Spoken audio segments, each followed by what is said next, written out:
That's done. So this is the viewer discretion warning that probably goes at the beginning of this video. Phaedrus the book is a work in the public domain. There are other recordings of it on YouTube. The only difference in what I'm about to do and what anyone else is about to do with this available material is tell you that it is explicitly about homoerotic relationships. I'm not going to shy away from that. So this probably needs an adult tag, but because the content itself isn't explicit, and I'm not going to be graphic or endorsing any kind of particular approach to anything, and I'm not going to be adding any kind of value judgment that's not already there, I'm going to leave it to your parents to decide whether you should be watching this if you're under the age of 18. Because your parents probably should have already engaged with this, and if they hadn't, this is an invitation for the two of you, three of you, to watch this together. Thanks for being here. Introduction coming. Good morning, YouTube.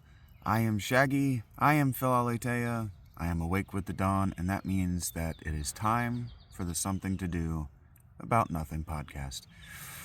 This is episode 2, and we're going to continue our Chasing Derrida series with part 2. We're going to read the Phaedrus greater during this episode, but I do want to take a moment and I want to make explicit that even though the last episode, the first episode, is sort of me establishing my credentials as somebody who thinks about, if he hasn't read these works a great deal, I think about the subject matter of this material and have for a very long time. And so I have opinions about it. So if the first episode was me establishing a dizzying array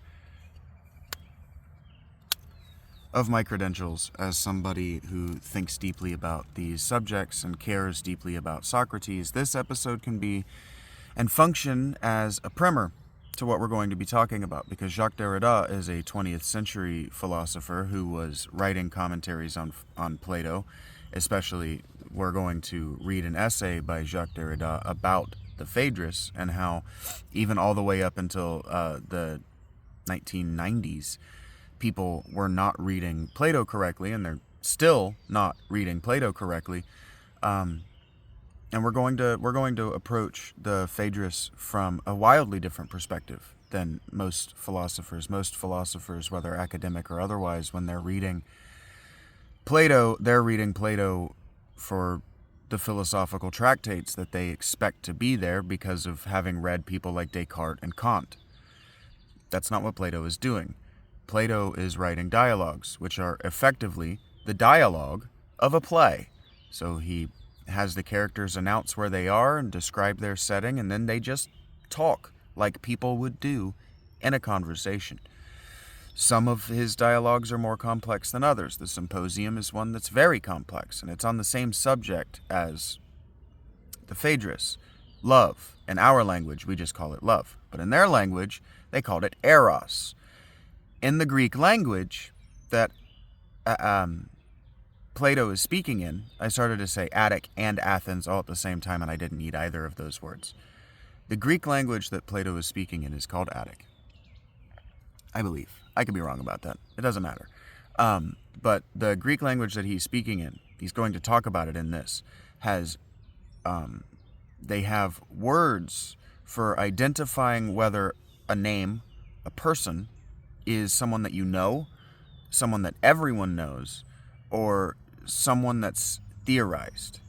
Okay, and so what that means is that their concepts, like words like persuasion, which is important because this dialogue, and he's going to talk about persuasion, this dialogue we're going to read, Phaedrus, is about rhetoric. It's about oratory. It's about compelling arguments made with the mouth and then written down for dissemination. Important shit. And so I've sort of lost the thread of what I was talking about in my own head. But the point is that you don't need philosophy to read Plato, because Socrates, by way of Plato writing him down, established what philosophy is for a living group of people who knew the answer. So the Republic, in some ways, is about explaining what exactly a philosopher is and does.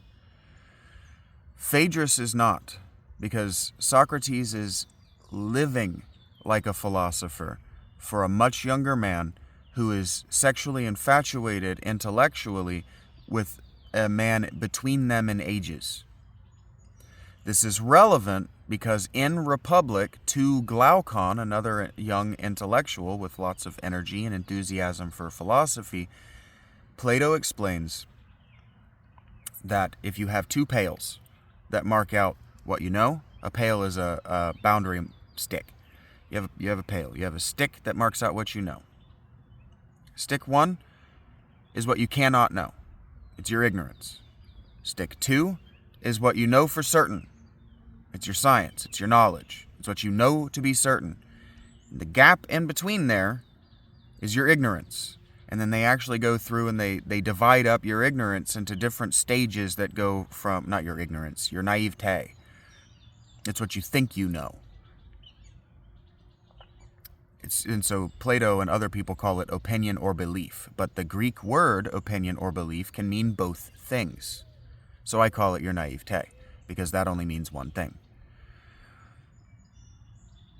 And so in the conversation they go through and they divide up your naivete into different stages from utter ignorance to perfect knowledge. That's not what this book is about, but it sort of is, because Plato is positioned as the person with a sort of perfect truth. Phaedrus is the naif with ignorance about adult love, and Lysias, the orator that Phaedrus is in love with, is infatuated with, a male, is the place between, someone who is opinionated but doesn't know what they're talking about. Do you understand what I'm saying? Because Plato has already established these themes in Republic, he can then experiment with them in Phaedrus. Now, he may have written Phaedrus first, but you've probably read Republic first.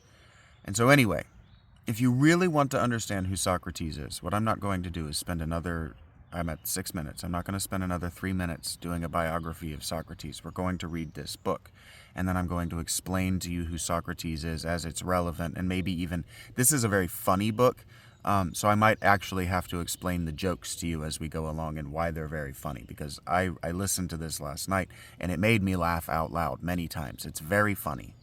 Socrates is very witty. And yeah, if it looks like I'm sitting, like I'm hovering over you, it's because this is what it looks like if I sit all the way upright in my tent.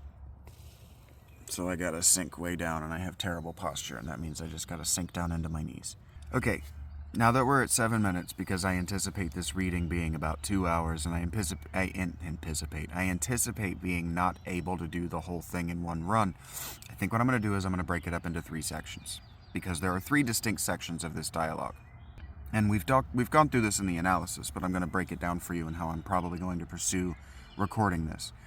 The first, what will be this, is that the second part from here, the first part, will be the first section of the Phaedrus. So that's the setup, where they're just communicating as Socrates first comes across Phaedrus, and then as they move to their spot, and then as Phaedrus reads Lysias's speech, that will be part 2, effectively.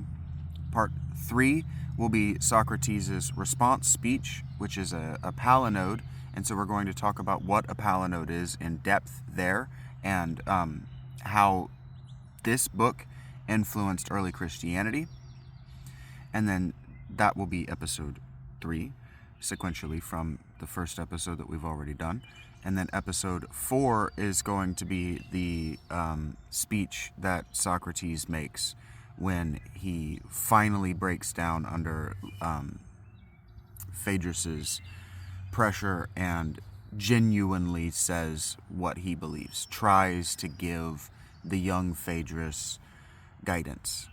And that in its own right needs commentary and needs explanation, because it's not what everybody says it is, and it's not obvious how it's philosophy. Because Socrates was doing philosophy differently than Kant, than Descartes, than later philosophers. Socrates was even doing philosophy differently than Plato. So who was Socrates? Let's start there. If you've never engaged in philosophy and you know nothing of the mythology, let's just begin there. When we talk about religious figures, and we talk about, because you have to understand that philosophy is a religion, and they're going to be talking about that in this book. But what you have to understand is that Socrates is a religious figure. He's an intellectual figure, for sure.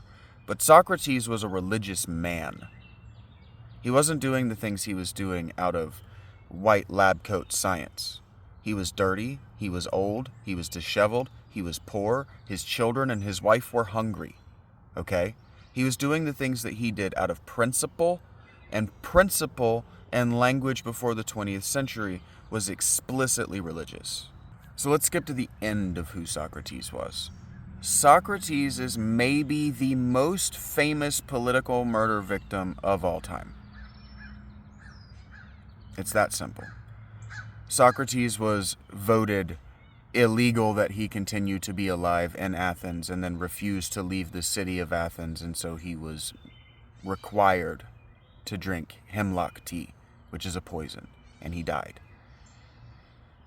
The crimes that were levied against him were impiety, which means not being religious in the correct way. Actually, we're not sure what piety means, because Plato, his student, makes the point in the book The Euthyphro, which is Socrates on his way to his trial, to show that even the other religious figures and the major religious figures who weren't facing criminal accusations, even immigrants, and this is important, in Athens, weren't facing the kind of scrutiny that Socrates did. By having Socrates use his Socratic method, as we call it today, he just calls it philosophy, to ask probing questions of a religious person named Euthyphro, to ask him for a working definition of piety so he can defend himself with a good definition, because they're accusing him of being impious.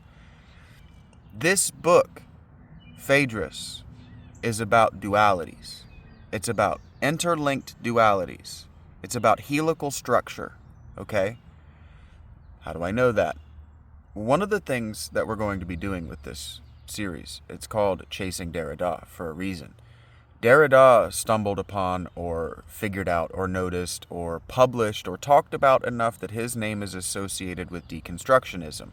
Deconstructionism is taking complex structures and deconstructing them to their base elements and then reconstructing them for argumentation to demonstrate that you know that structure so well, not only can you tear it down, but you can build it back up the way it was and better.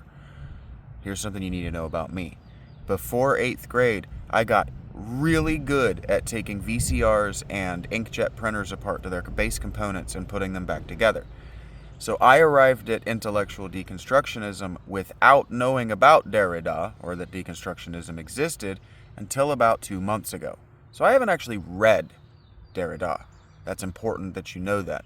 We're chasing Derrida because I know only a handful of things about him. I know deconstruction, which is exactly what we just said, taking a text, taking an idea, taking a complex sentence, complex structure, even one simple complex sentence. Taking a complex structure, deconstructing it to its base elements, reconstructing it for argumentation. And so he did that with this book, Phaedrus. And what he noticed is a word called pharmakon. And what he did for modern psychology and philosophy is he tried to explain the pharmakon as both poison and cure. Modern, since his death, anthropological and archaeological research that we can also read, I highly recommend the book The Immortality Key by Brian C. Murarescu. Highly recommend. Anyway, I'm not going to be editing this in CapCut because I think I'm actually out of my free edits for this month. It costs me $20 a month if I'm going to do more than 5. So I'm not going to put pictures or subtitles on this, and I'm not sorry about that. I'm largely an audio medium when I go long form. This isn't meant to be entertaining to look at. Very obviously. I'm playing with my hair and shit. Anyway, in The Immortality Key, Brian C. Murarescu, and other anthropologists and archaeologists, like, names are unimportant because you don't care, because I'm speaking to someone and to people who have no introductory information about what I'm talking about. In The Immortality Key, Brian C. Murarescu demonstrates, in my mind, definitively, with the evidence that he was able to gather, that in Greece, at Eleusis, and probably in Athens, because the Eleusinian cult is connected to Athens in a confusing way, we'll get into it, and in the Levant, among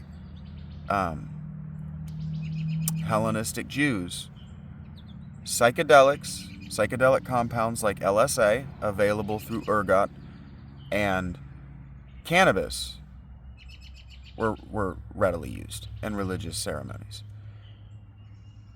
This book that we're reading, Phaedrus, what modern scholarship wants to just kind of like get away from is the fact that not only is it happening under a tree by a river whose name sounds like illicit, has nothing to do with that, but I can't get illicit love out of my head, and I bet you medieval people were thinking the same thing when they were reading this. Continuing on, because they didn't understand how etymology actually worked, so they gave things folk etymologies that were wrong because they sounded like or looked like the thing that they wanted to connect them to. And there's nothing wrong with that, because actually some etymologies did happen that way. What I'm telling you is that it is also happening at a shrine, at a known shrine to the nymphs, who are feminine nature spirits, who are very sexual, and Pan and Eros in Athens are understood to be known in the rural region where this dialogue is happening as a god called Priapus. Priapus is sometimes, like Pan, portrayed as a satyr with a giant priapic erection. Phallophilia. That means the love of the phallus. And so Socrates and Phaedrus, by way of Lysias's illicit speech, are going to be talking about phallophilic love through the person of Eros, by not mentioning Priapus, but specifically by talking about the rural region they're in and the rural religion they're participating in. And so what's not in this book is direct evidence of psychedelic brews. So I'm not going to be telling you they were drinking psychedelic potions. That's not what I'm going to be talking about. But when Socrates brings up places like Eleusis or other shrines to women, we have to understand that if they were only drinking wine, those female cults, also invented it. And he's trying to remind a man who's in love with another man that homoerotic liaisons can't lead to progenitive sex. Okay, so who is Socrates? Socrates is a guy who died for being impious, for being impious, for being curious. He was never satisfied that any one person had the perfect right answer, and he was never satisfied that any one person's school had the perfect right answer. And so although Socrates is evidently initiated, which is the word mystery means initiated. The mysterion is a place where you are initiated into secret teaching, secret education that will make you better in some way, not at your job, but as a civitas. That's not even the right word. I can't remember the word. Citizen. But that, obviously, it's not. That's a Latin word, so obviously, is a part of the Greek demos. But more importantly, the mystery religions, the initiatory religions, were about taking people who were above the demos and giving them a second birth so they could experience the ego death of their youthful or just ordinary democratic identity, and then come out as this second, more perfect person. That's what the Eleusis cult, for example, promised. And one of the ways those cults did it was with spiked wines and psychedelic brews, including LSA from ergot and opium and cannabis. And people that don't use these substances, especially cannabis, frequently, when suddenly taking a superdose, can have experiences. We've all been online and seen people talk about their first time taking too many edibles. Okay. So that's who Socrates is in a nutshell. He's a guy who's just never satisfied, and it eventually pissed people off to the point that they killed him. But he also had friends who loved him, and he had good relationships. And one of his good relationships is with this much younger adolescent. You can imagine he's 16 even, maybe even younger, maybe not even in his demos yet. So not an adult, in love with this man who's probably in his 40s. And they're probably already sexually entangled, and I'll show you where the evidence for that is in the story. And then Socrates comes across this guy who's walking. This setup in my translation says that they're already under the tree, but they're not already under the tree. They're walking. Whether they're walking along a road, because I think that it actually describes that Socrates got tired of walking on the road, so he just started walking. He got bored. Socrates got bored, so he just wandered off the road in the general direction of Athens where he was going, and he comes across Phaedrus, walking in the same kind of manner. And so we begin. I know I haven't set this up, and I know I haven't told you who Plato is, but it's 20 minutes, 21 minutes. That means I've had 3 sections of 7 minutes to talk about this, and it's time to go. My dear Phaedrus, whence come you, and whither are you going?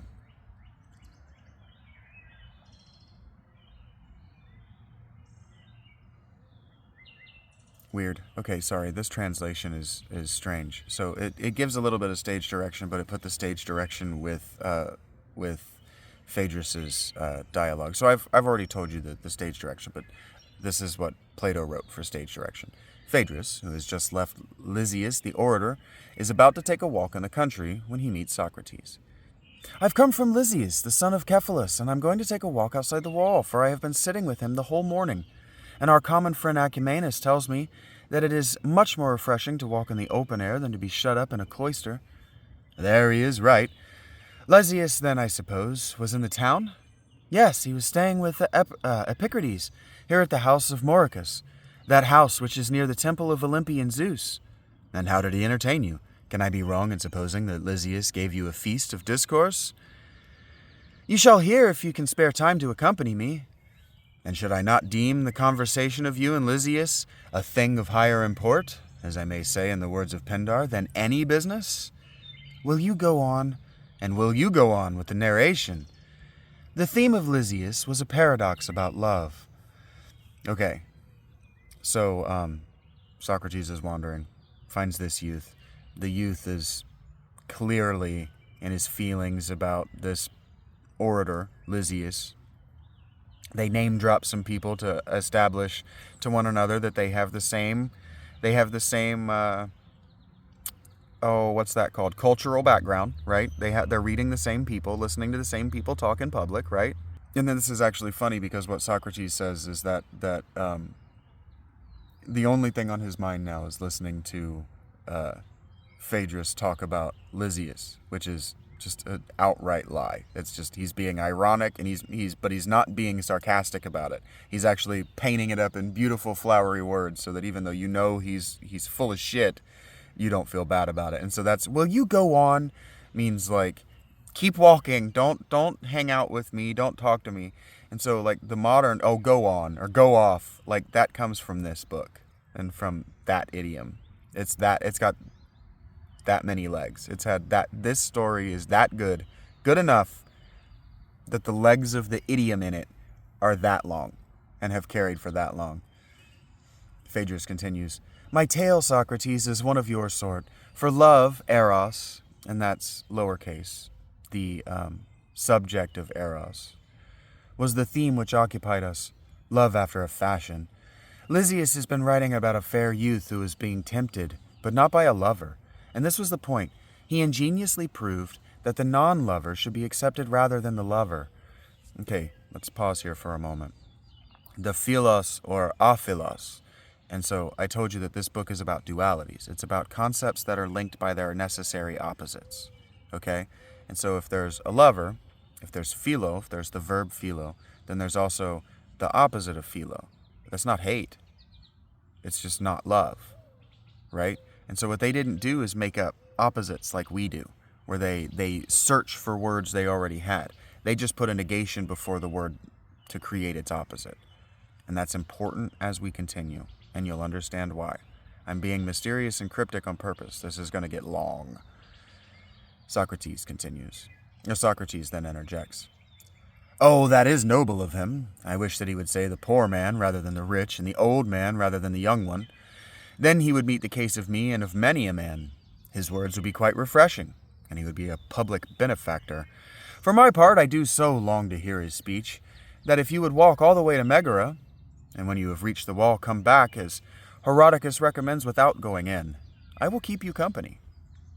And so what he's saying is that he wished that the orator, these names are not common to me, and Ilyssus and Lysias are just close enough that I get them tangled on my tongue, that the orator Lysias had said that it were better to be an old man rather than a young man, and poor rather than rich, because Socrates is both old and poor, and not engaged in pederasty.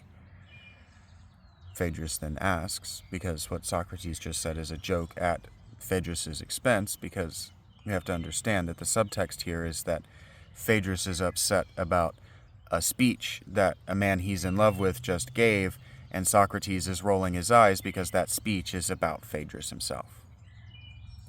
What do you mean, my good Socrates? How can you imagine that my unpracticed memory can do justice to an elaborate work, which the greatest rhetorician of the age spent a long time in composing? Indeed, I cannot.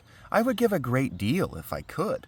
And what he's saying is that he would pay a tutor a great deal of money to teach him how to speak like an orator of Lysias's, and I'm going to get, Lysias's quality. He's not just a rich orator, he's also very famous in Plato's time. Very famous. And modern scholars say that the speech that's presented in this book is actually very accurate to the actual Lysias's style. And so basically what Plato, the writer here, is doing is establishing that Phaedrus is young and naive. Okay? And so what did I tell you that the Republic is about? It's about the gap between what you know and what you don't know being your naivete. Okay? And so he's just told Socrates a pederast. Not a pederast. Oh my God. He's just told Socrates a pedagogue. Peda means children. And children in this world meant any unmarried, unfathered man. So any guy that didn't have adult children, effectively. Because, you wouldn't know whether you were manly and a good father until your children were in their teens, until they were Phaedrus's age. So Phaedrus, pedagogue, means teacher of the children. Peda being children. That's why I made that simple and easy mistake. Pederast means love of children, okay? And, well, sort of. Means engagement with adolescence. And so peda doesn't necessarily mean small children. It effectively means adult children. It means very, very naive, uninitiated young adults, okay? And so remember what we said. Mystery cult is about initiatory rites. And so Socrates is kind of laughing at Phaedrus for not realizing, because of his uninitiatedness in the cult of Eros, the mysteries of Eros, effectively, of love, as a being, a god, and as just a thing humans do to one another, right? And so we're moving on. Socrates says, The ways of Phaedrus are well known to Socrates. I believe that I know Phaedrus about as well as I know myself, and I am, very sure that the speech of Lysias was repeated to him not only once, but again and again. He insisted on hearing it many times over, and Lysias was very willing to gratify him. At last, when nothing else would do, he got hold of the book and looked at what he most wanted to see. This occupied him during the whole morning. And then, when he was tired with sitting, he went out to take a walk, not until, by the dog as I believe, he had simply learned by heart the entire discourse, until it was unusually long, and he went to a place outside the wall that he might practice his lesson, unusually long here being unusually late in the day. There he saw a certain lover of discourse who had a similar weakness. He saw and rejoiced. Now, thought he, I shall have a partner in my revels, and he invited him to come and walk with him. But when the lover of discourse begged that he would repeat the tale, he gave himself airs and said, No, I cannot, as if he were indisposed, although if the hearer had refused, he would sooner or later have been compelled by him to listen whether he would or no. Therefore, Phaedrus, bid him do at once what he will do. Bid him do at once what he will soon do, whether bidden or not. And so if you don't understand the antique language, what he's saying is that, boy, I know you well enough, we're good enough friends, that I know you. I know what happened. You were just hanging out with Lysias.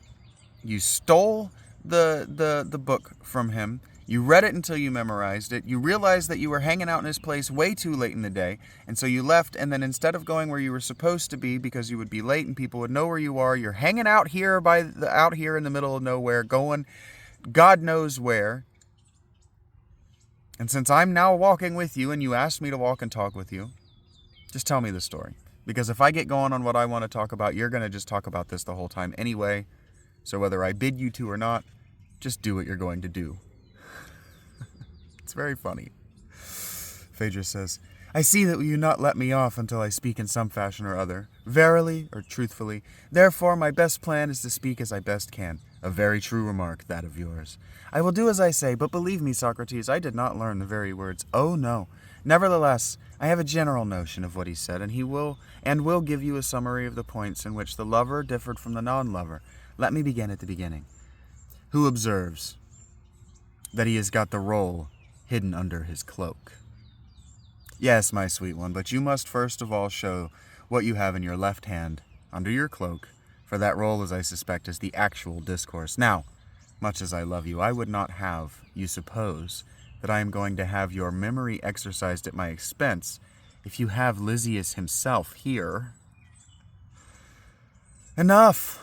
I see that I have no hope of practicing my art upon you. But if I am to read, where would you please go sit? Now this is important. Practice my art.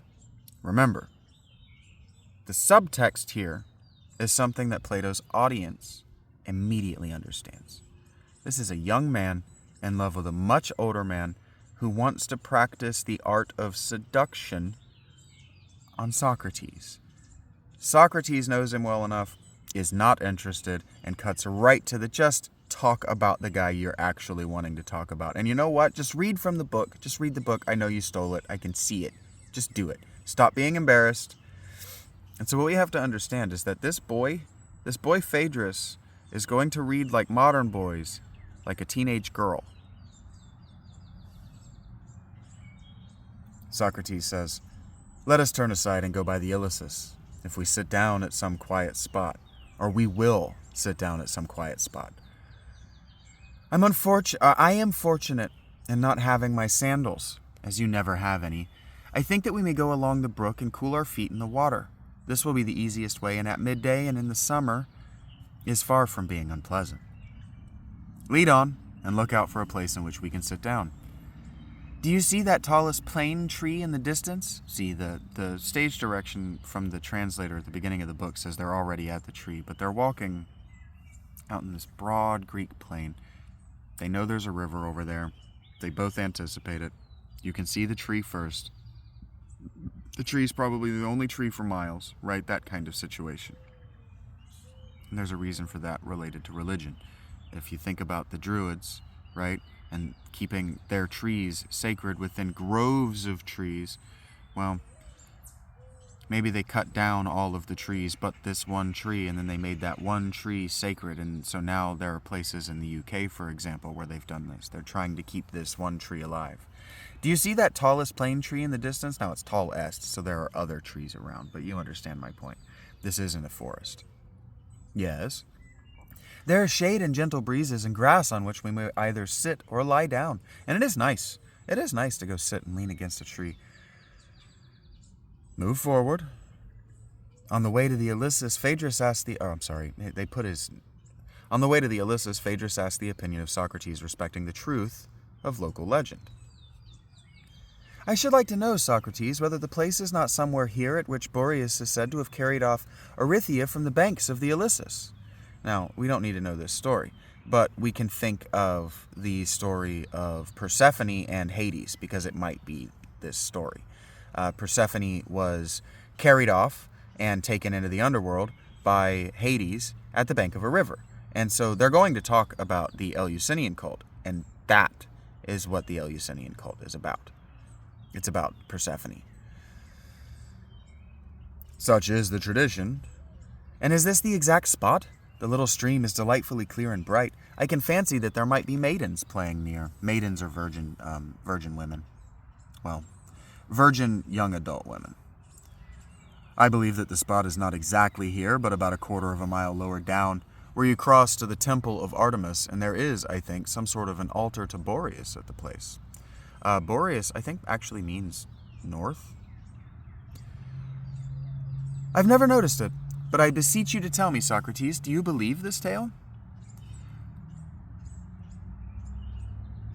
The wise are doubtful, and I should not be singular if, like them, I too doubted.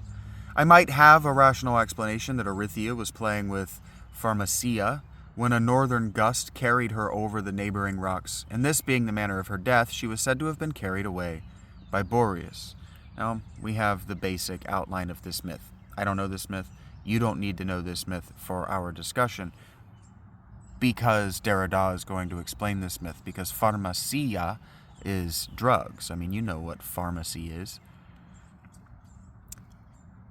Pharmakia, I guess is how you would probably pronounce her name. There is a discrepancy, however, about the locality. According to another version of the story, she was taken from the Areopagus, and not from this place. Now, I quite acknowledge that these allegories are very nice, but he is not to be envied who has to invent them. Okay, so what he's saying is that it's not easy to make up myths. So it's not easy to just make it up on the spot, because it has to hold together, and you kind of want to do it well enough to hold on for centuries, but we'll explain that here. Much labor and ingenuity will be required of him who is making up myths. And when he has once begun, he must go on and rehabilitate hippocentaurs and chimeras dire. Hippocentaurs and chimeras are made-up monsters that are terrifying to people. And so what he's saying is he has to rehabilitate. And rehabilitate is important here. Gorgons and winged steeds flow in apace, and numberless other inconceivable and portentous natures. And so what he's saying is that if you open yourself up to folklore and fable and myth, what happens is that you allow for the possibility of every kind of supernatural entity, good and bad, and you have to contend with them for your audience. Your mythology has to hold tight, including all of these things. That's why you have to rehabilitate them. You have to make them yours. And this is true of story, right? So, like, the reason I'm so upset about this Odysseus musical isn't that it's bad, it's terrible. It's that they've rehabilitated these characters to be 21st century people, and they weren't.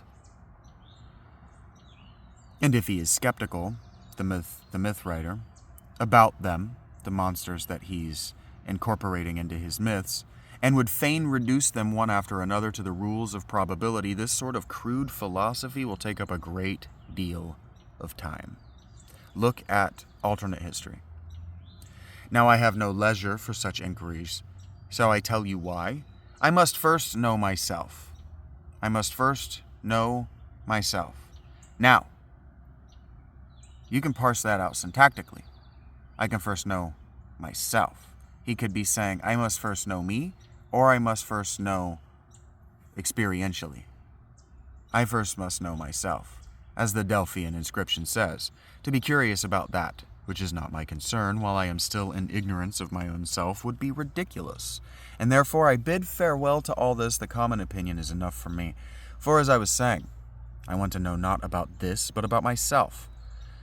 Am I a monster, more complicated and swollen with passion than the serpent Typho, or a creature of a gentler and simpler sort, to whom nature has given a diviner and lowlier destiny? And so what this section is about is Plato having Socrates explain to the audience that as he was walking, what he was thinking about was his internal states.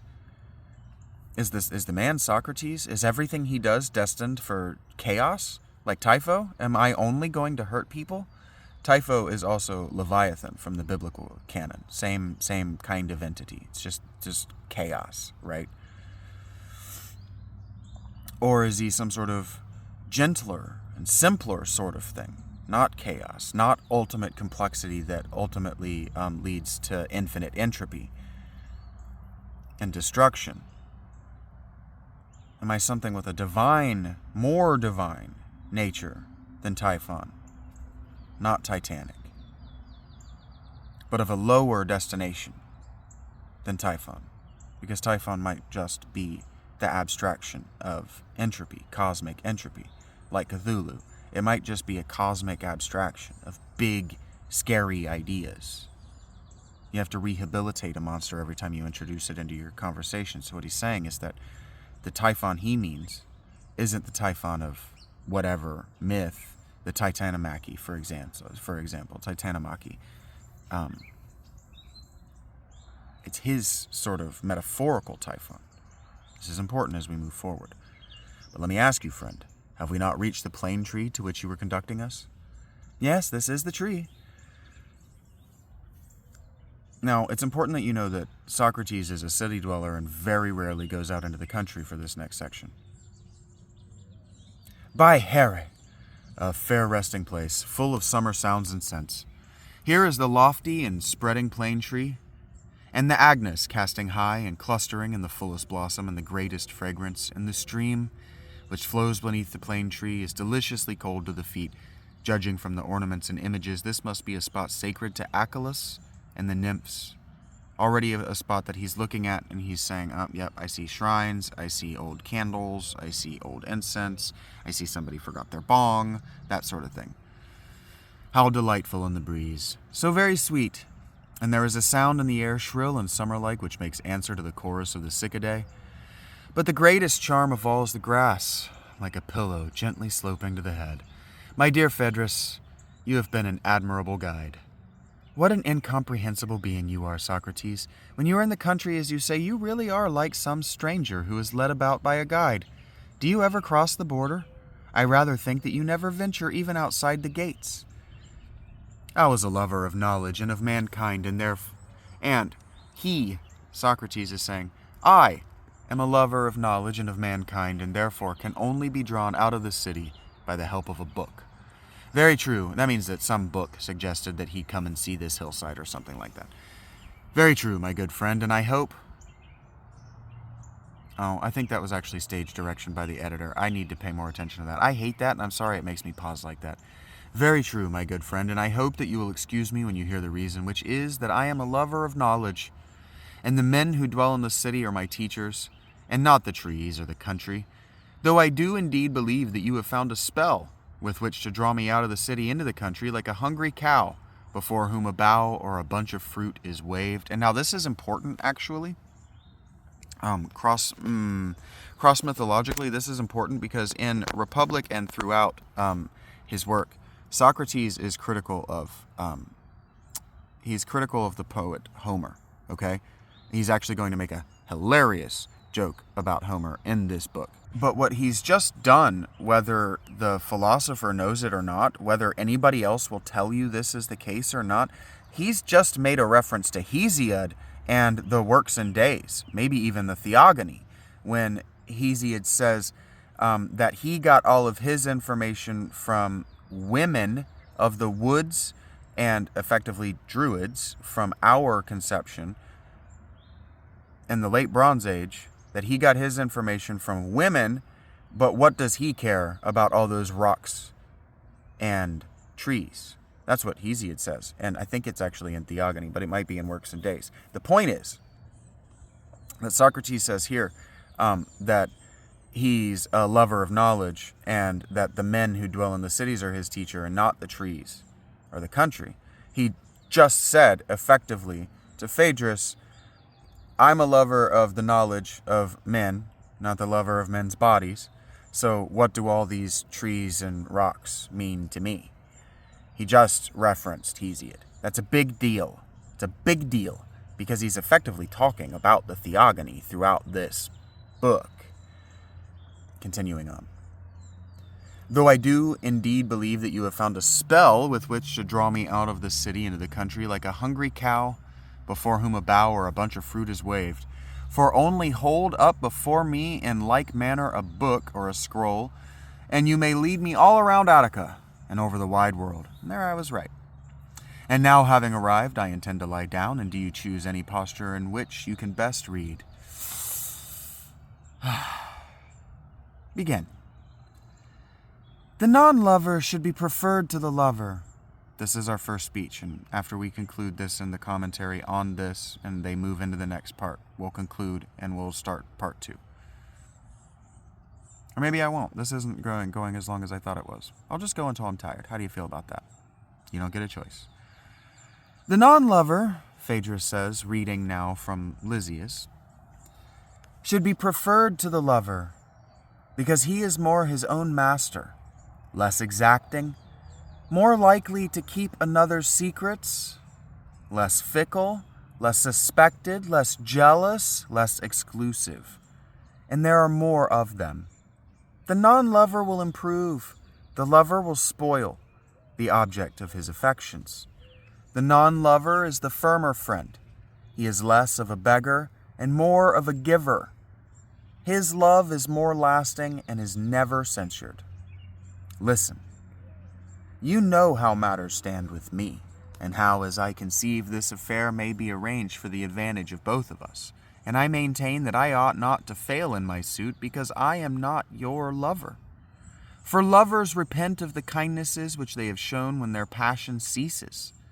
But to the non-lovers who are free, and not under any compulsion, no time of repentance ever comes. For they confer their benefits according to the measure of their ability, and the way which is most conducive to their own interest.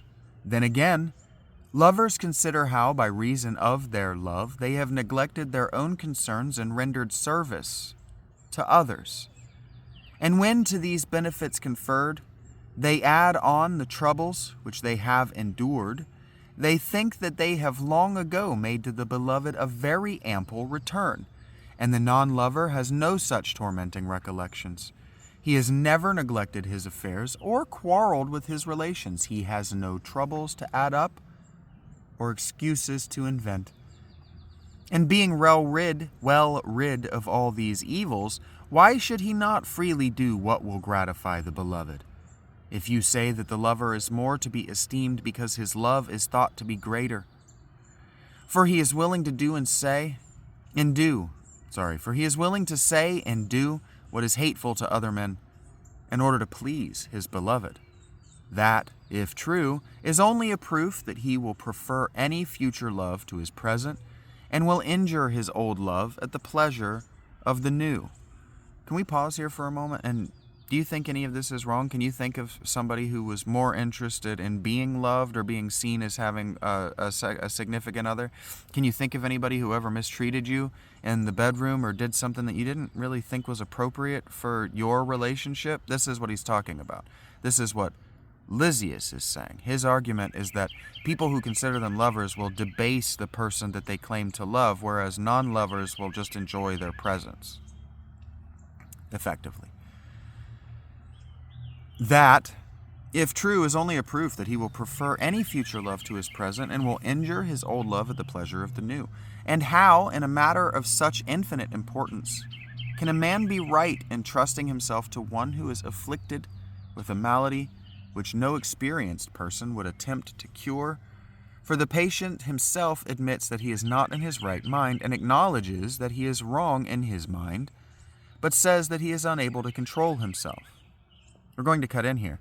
They didn't have psychologists, they didn't have therapists, but Plato is already positioned himself as somebody who is a student of the human mind and human soul. Well, in our language, that's psychology. And so Plato is positioning Socrates here as the world's first psychologist, the world's first person concerned with being a doctor, a medical person of the soul.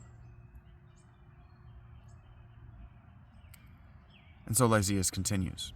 And if he came to his right mind, would he ever imagine that the desires were good, which he conceived when in his wrong mind? This again is the lover. Once more, there are many more non-lovers than lovers, and if you choose the best of the lovers, you will not have many to choose from. But if from the non-lovers, the choice will be larger, and you will be far more likely to find among them a person who is worthy of your friendship. Notice that friendship here and love are the same word. I have to rearrange. I've been in Lotus for about an hour, and my hips are starting to cramp. Okay, so notice here that lover, philo, and friend, philo, are the same word here. And he's using not either Socrates or Phaedrus, but this orator who's probably about 35-40, named Lysias, is using this word, lover or non-lover, to also mean platonic friend. To just mean a more than casual social acquaintance. So you can understand this relationship if you've been in your 20s, if you've engaged in casual romance on Twitter, right? This casual marketplace. Think about all the boys who are now their men's rights advocates because some girl did him dirty because she didn't love him, but she let him love her. You see this is what this argument is about. We continue now. If public opinion be your dread, and you would avoid reproach... Sorry, I'm in the wrong voice. If public opinion be your dread, and you would avoid reproach, in all probability the lover, who is always thinking that other men are as emulous of him as he is of them, will boast to some one of his successes. We remember high school. And make a show of them openly in the pride of his heart.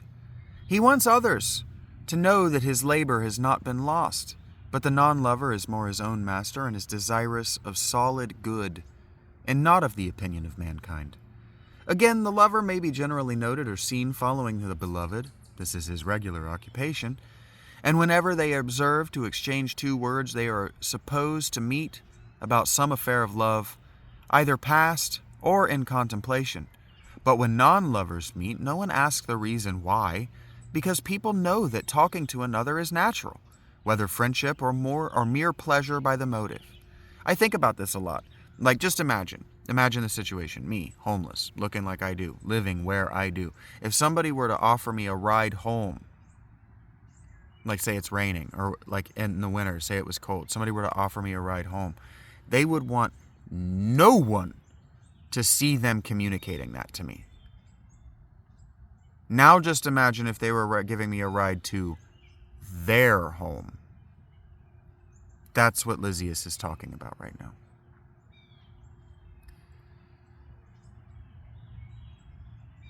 But when non-lovers meet, no one asks the reasons why, right? Because friendship is natural. Once more, if you fear the fickleness of friendship, consider that in any other case, a quarrel might be a mutual calamity. But now, when you have given up what is most precious to you, you will be the greater loser. And therefore, you will have more reason in being afraid of the lover, for his vexations are many, and he is always fancying that every one is leagued against him. Wherefore also he debars his beloved from society. He will not have you intimate with the wealthy, lest they should exceed him in wealth, or with men of education, lest they should be his superiors in understanding. And he is equally afraid of anybody's influence who has any other advantage over him. If he can persuade you to break with them, you are left without a friend in the world. Or, if out of a regard to your own interest you have more sense than to comply with his desire, you will have to quarrel with him. But those who are non-lovers, and whose success in love is the reward of their merit, will not be jealous of the companions of their beloved, and will rather hate those who refuse to to be his associates, thinking that their favorite is slighted by the latter and benefited by the former. And this is why I would just like to reiterate for a moment what he's saying, is that if you really love an artist and somebody else doesn't, and you can't convince them to like it, you're going to think that the person who doesn't like the artist that you really love doesn't like you, because you're going to get they don't have these words and they don't have these ideas, but you're going to get your identity tangled up in this other person. For more love than hatred can be expected to come to him out of his friendship with others. Many lovers, too, have loved the person of a youth, that means somebody under the age of 16. Many lovers, male adults, too, have loved the person of a youth before they knew, and person means body, so let's start. Many lovers, too, have loved the body of a youth before they knew his character or his belongings. That means before they knew his personality, before they knew his temperament, before they knew anything about him, and before they knew how much money he had, actually.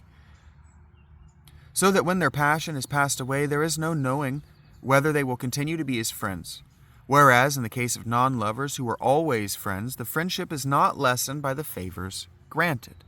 So that is to say that many people have had sex with people a lot younger than them, thinking that they were going to be able to enjoy partying on those young people's money, only to find out they were very poor, and having relations with the older person, thinking the older person was going to spend their money on the younger person. We know this dynamic, and it's basically the entire plot of Moll Flanders, a very long book.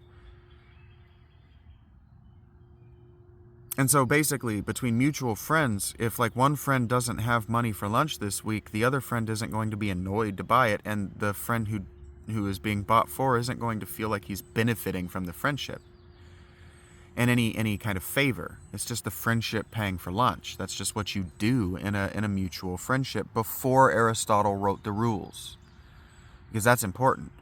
Aristotle is Plato's student. Plato is Socrates' student. Through this book, Plato is teaching Aristotle what Aristotle needs to say to write the rules. But the recollection of these remains with them, and is an earnest of good things to come. Right. Reciprocity. Like, you remember they benefited you, so I got you next time, and you got me next time, and maybe I'll get you 3 times in a row, but then maybe you'll throw me a big birthday party where everybody gives me gifts. That sort of thing. Further, I say that you are likely to be improved by me, whereas the lover will spoil you. For they praise your words and actions in a wrong way, partly because they are afraid of offending you, and also their judgment is weakened by passion. Such are the feats which love exhibits.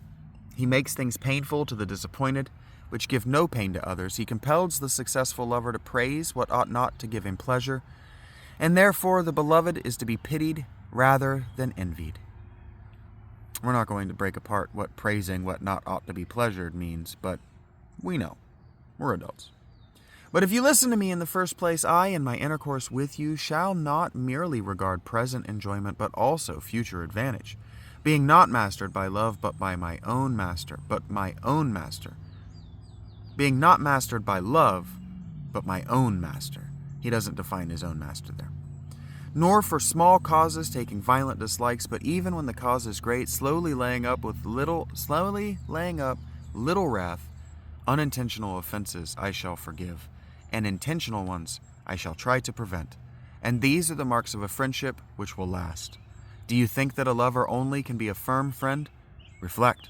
If this were true, we would set small value on sons, or fathers, or mothers.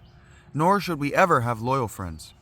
For our love of them arises not from passion, but from other associations.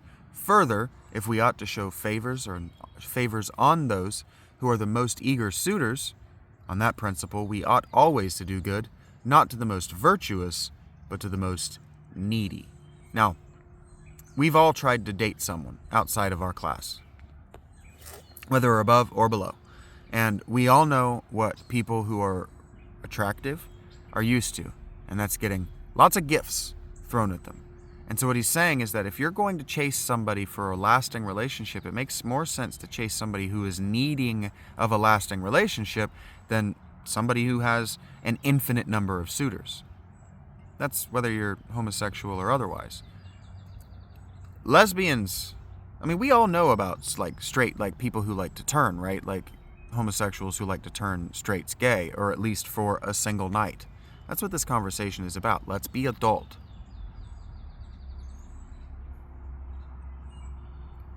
But the most needy, for they are the persons who will be most relieved and will therefore be the most grateful. And when you make a feast, I mean, think about it. Like, think about it. If you're a guy and what you want is to enjoy, what he is saying, the argument being presented in modern parlance, is if that you're a guy and what you want is to really enjoy sex, what you want is to seek someone who hasn't had an orgasm in a really long time, maybe ever. Because they will enjoy what you're doing and your skill more than somebody who gets it every day. And when you make a feast, you should invite not your friend, but the beggar and the empty soul, for they will love you and attend you and come about your doors and will be the best pleased and the most grateful and will invoke many a blessing on your head. And that's true, actually. The days where the people who go to Christ's table, the soup kitchen around here, right? The days that people go there and they're actually grateful are the days where the food actually tastes good. Yet, surely you ought not to be granting favors to those who besiege you with prayer. With prayer, that means with requests. Prayer here means requests. Surely you ought not to be granting favors to those who besiege you with requests, but to those who are best able to reward you.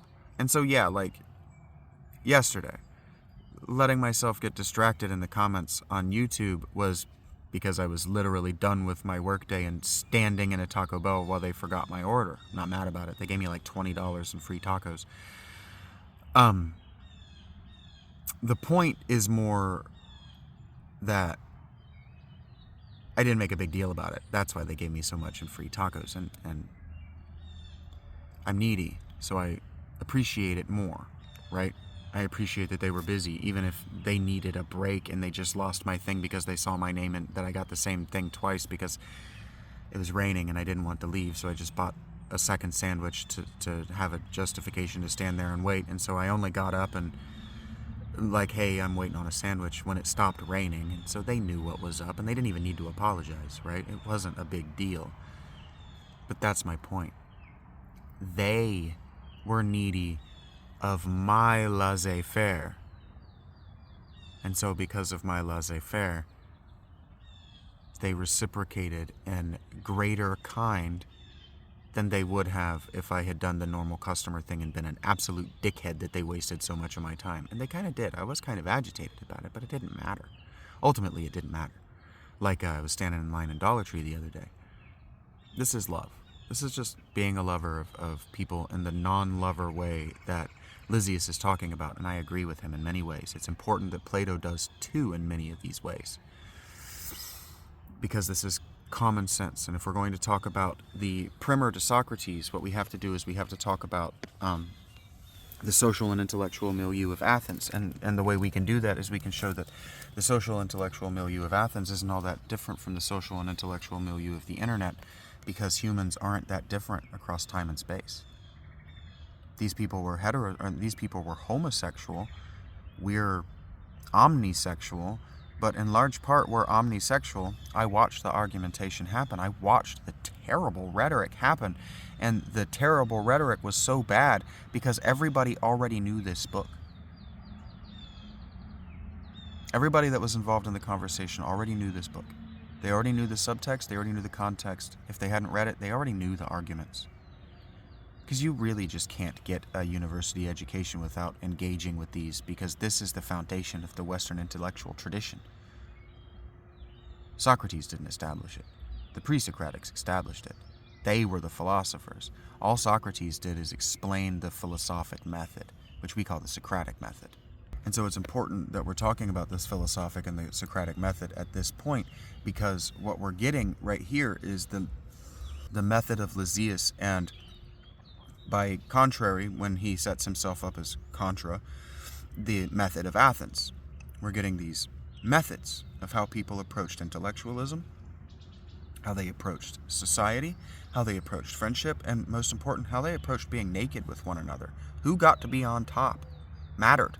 We know it mattered because in the rabbinical tradition, Lilith is kicked out of the Garden of Eden for wanting to be on top. Who was on top mattered to these people. And if we can remember 2005, if we can remember when people started coming out, the big question that everybody had of gay couples was like, who's on top? Who's the man? Like, who's receiving what? Because it's not obvious. Because, like Lysias has already said, people who encourage other people to take pleasure in things they absolutely should not, and then who advocate it to other people. You see what I'm saying? Just like any good work of fiction, just like any movie that you turn on today, you have to establish the day-to-day. You have to establish the day-to-day life of the main character and the ordinary people that he's engaging with before you can go into what makes the main character different from everybody else, what makes them special. And now this isn't going to have a second act action sequence. And that's not a big deal because it didn't need one. So let's go back and let's start over at what I have on the page. This is Phaedrus continuing to read Lysias. Yet surely you should not be granting favors to those who besiege you with requests, but to those who are best able to reward you, nor to the lover only, but to those who are worthy of love, nor to those who will enjoy the bloom of your youth, but to those who will share your possessions with you in age. Age means old age. Nor to those who, having succeeded, will glory in their success to others, but to those who will be modest and tell no tales. Glory is like basically sing songs praising themselves. And you also, according to Lysias, want to enjoy your sexual conquest with people who aren't going to tell. And we remember high school. We remember discretion. Nor to those who care about you for a moment only, but to those who will continue your friends through life. Nor to those who, when their passion is over, will pick a quarrel with you, but rather to those who, when the charm of youth has left you, will show their own virtue. And so what they're saying is that you want, what Lysias is saying very clearly, is that when you pick your friends, your social circle, you want to marvel not at what they're putting into your body, but what they're putting into your brain. Remember what I have said, and consider yet this further point. Friends admonish the lover under the idea that his way of life is bad, but no one of his kindred ever yet censured the non-lover, or thought that he was ill-advised about his own interests. And now this remains important because of Priapus. The subtext of Priapus matters here. Don't care so much about that thing. Care about, like, the quality of their character. Like, what was the I have a dream speech? Like, I have a dream that one day youths will care less about the quality of their bodies and more about the content of their characters. Perhaps you will ask me whether I propose, continues Phaedrus reading Lysias, that you should indulge every non-lover. To which I reply that not even the lover would advise you to indulge all lovers, for the indiscriminate favor is less esteemed by the rational recipient and less easily hidden by him who would escape the censure of the world. Look what happened to people like Diamond Dave. I can never remember his last name. David Lee Roth. And the lead singer of Kiss, right? Like, think about, like, the actual public opinion of those bands for their behavior. Now, love ought to be for the advantage of both parties and for the injury of neither. You shouldn't be taking anything that you're not giving back. Aftercare is important. I believe that I have said enough. But if there is anything more which you desire, or which in your opinion needs to be supplied, ask, and I will answer. Now, Socrates, continues Phaedrus, having read the book, what do you think? Is not the discourse excellent, more especially in the matter of the language? See him fawning. Socrates, yes, quite admirable. The effect on me was ravishing. And this I owe to you, Phaedrus, for I observed you while reading to be in an ecstasy, and thinking that you were more experienced in these matters than I am, I followed your example, and, like you, my divine darling, I became inspired with a frenzy. What he's saying is, yes, okay, I see that Lysias has been inside your body, and that you were remembering that while you were reading that, and that was uncomfortable for me. Indeed, you are pleased to be merry. He's being ironic. Indeed, you are pleased to be merry, you old fuck. Now, don't talk in that way, Socrates, but let me have your real opinion. Oh, sorry.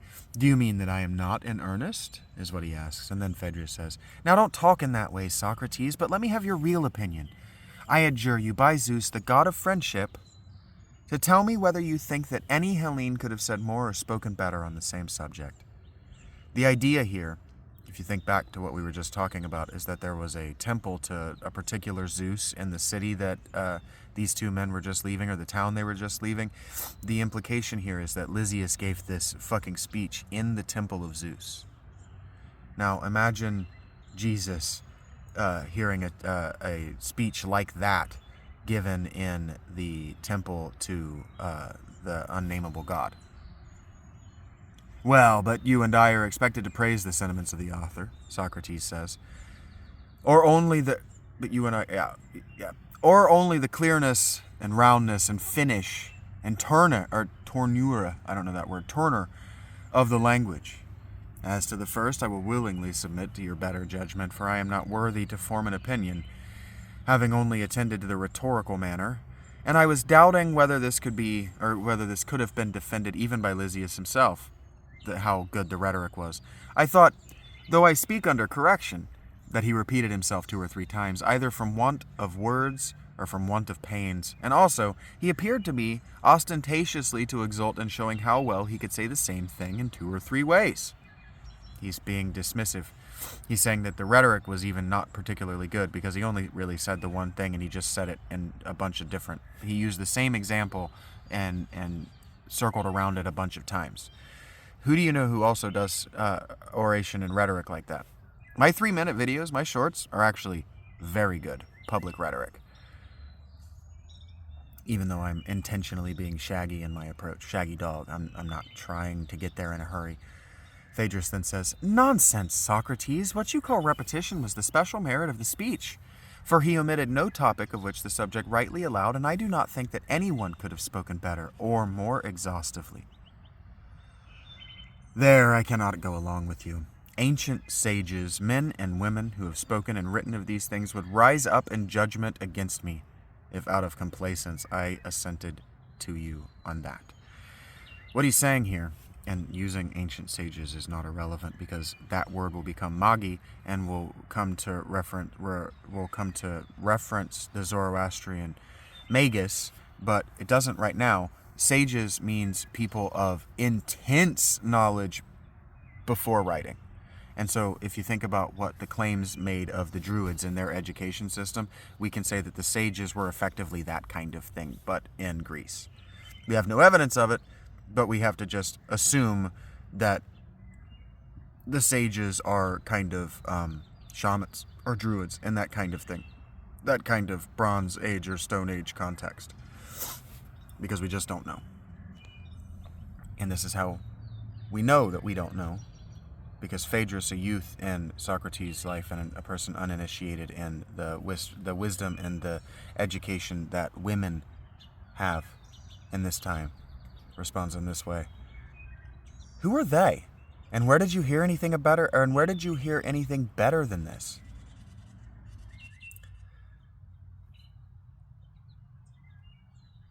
I am sure that I must have heard, but at this moment I don't exactly remember from whom. Perhaps from Sappho the Fair, or Anacreon the Wise. And now this is important. He's saying that the sages were also played as poets, and that the latest sages chronologically were also the greatest poets of the Periclean or pre-Periclean, the recent Greek centuries. Sappho was a woman who wrote erotic poetry about women. So if you've ever heard the term sapphic to refer to homoerotic female stuff, it's from Sappho. Or possibly from a prose writer. Why do I say so? Why, because I perceive that my bosom is full, and that I could make another speech as good as that of Lysias, and different. Now I am certain that this is not an invention of my own, who am well aware that I know nothing, and therefore I can only infer that I have been filled through the ears, like a pitcher from the waters of another, though I have actually forgotten in my stupidity who was my informant. And so what he's saying is that a god or a spirit or an extraterrestrial, natural intelligence has filled like water between his ears the ideas, because the brain was not primary to people outside of the mystery schools of this time. The brain and thoughts were only primary in the minds of people like Socrates and maybe like a handful of the pre-Socratic philosophers. Everybody thought that the thinking was done in the stomach and the torso region. Phaedrus responds, "This is grand, but never mind where you heard the discourse or from whom. Let that be a mystery, not to be divulged even at my earnest desire. Only, as you say, promise to make another and better oration, equal in length and entirely new on the same subject, and I, like the 9 archons, will promise to set up a golden image at Delphi, not only for myself, but of you, as large as life." That's how patronage was done. If you impressed somebody, they would make a statue of you and put it in public for other people to be like, wow, that guy must have been impressive. And so Socrates, in some ways, like, I'd prefer you just bought me lunch. He's not going to say that, though, but this is what he is going to say. "You are a dear golden ass, if you suppose me to mean that Lysias has altogether missed the mark, and that I can make a speech from which all his arguments are to be excluded. The worst of authors will say something which is to the point. He's saying that he's right. It's just a bad argument. You can be right and make a bad argument. I show that in my remixes all the time. Who, for example, could speak on this thesis? Sorry, my stutter got me and my nose itches like a bastard. It's distracting. Who, for example, could speak on this thesis of yours without praising the discretion of the non-lover and blaming the indiscretion of the lover?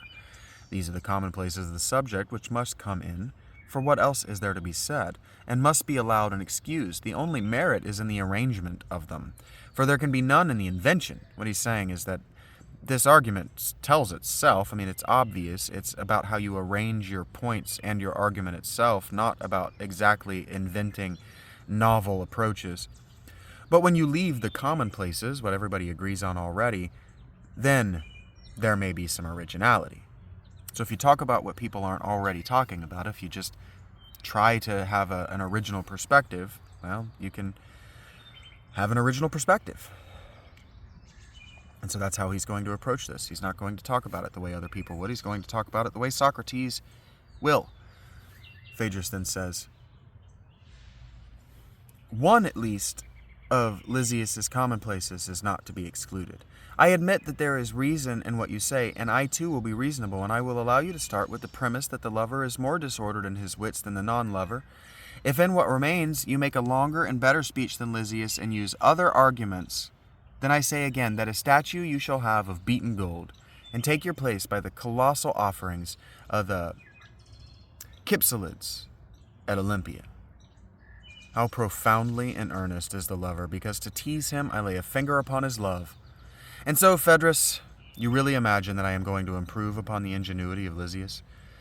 The joke he just made there, he says I put my finger on his love to tease him, and the joke he's making is that he on Phaedrus's diddle, but his diddle, right, his erection is actually for Lysias. This is very funny homoerotic subtext. It's all very funny. This is why comedy, until very recently, didn't know that just queer coding is funny.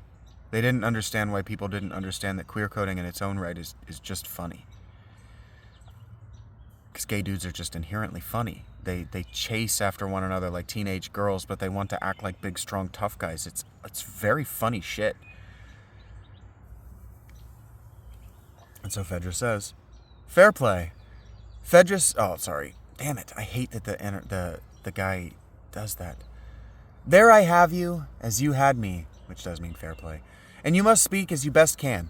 Do not let us exchange tu quoque, as in a farce, or compel me to say to you, as you said to me, I know Socrates as well as I know myself, and he was wanting to speak, but he gave himself airs. Rather, I would have you consider that from this place we stir not until you have unbosomed yourself of the speech. For here we are alone, and I am stronger, remember, and younger than you. He's threatening to coerce him with violence, to talk to him about the proper way to do adult romance. Wherefore, perpend. I don't know that word. Wherefore, perpend, and do not compel me to use violence. But, my sweet Phaedrus, how ridiculous it would be of me to compete with Lysias in an extempore. Why is he using so much Latin? Sorry. Extempore speech. He is a master in his art, and I am an untaught man. You see how matters stand, and therefore let there be no more pretenses, for indeed I know the word that is irresistible. Then don't say it. Yes, but I will, and my word shall be an oath. I say, or rather swear, but what God will be the witness of my oath? By this plane tree I swear, that unless you repeat the discourse here in the face of this very plane tree, I will never tell you another, never let you have word of another. He's making a lover's oath on this tree, which is obviously probably sacred to Pan or a nymph, and all of that is homoerotic. Villain! I am conquered. The poor lover of discourse has no more to say. Then why are you still at your tricks? I'm not going to play tricks now that you have taken the oath, for I cannot allow myself to be starved. We've seen this scene play out a million times. Like, this is Casablanca. Proceed. Shall I tell you what I will do? What? I will veil my face and gallop through the discourse as fast as I can, for if I see you, I shall feel ashamed and not know what to say. Only go on, and you may do anything else which you please.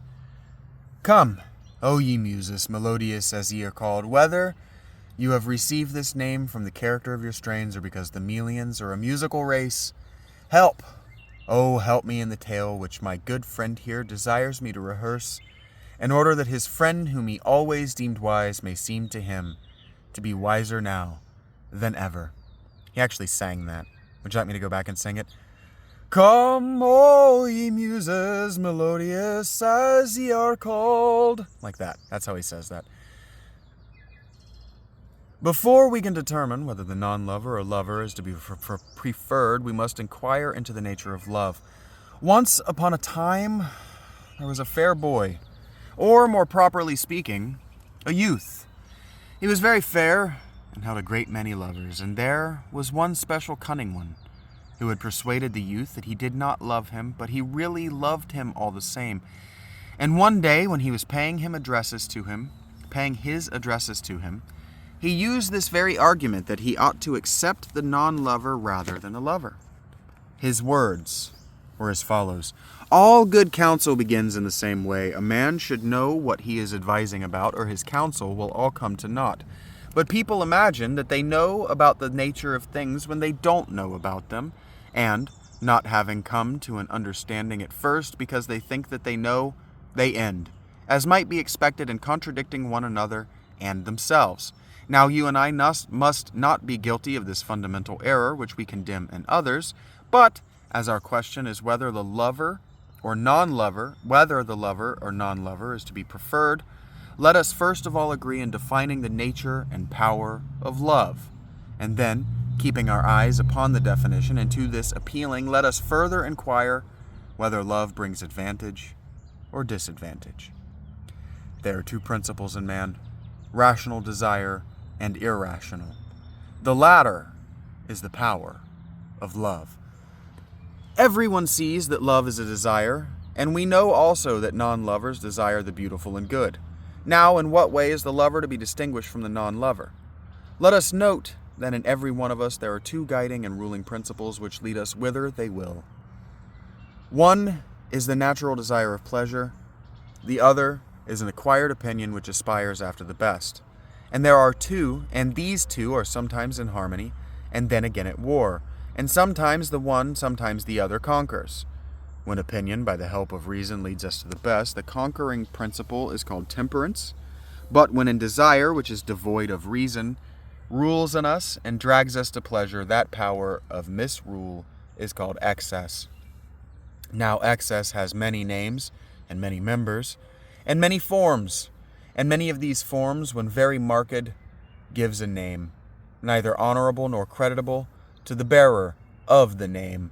The desire of eating, for example, which gets the better of the higher reason and the other desires, is called gluttony, and he who is possessed by it is called a glutton. The tyrannical desire of drink, which inclines the possessor of the desire to drink, has a name which is only too obvious, and there can be as little doubt by what any other appetite of the same family would be called.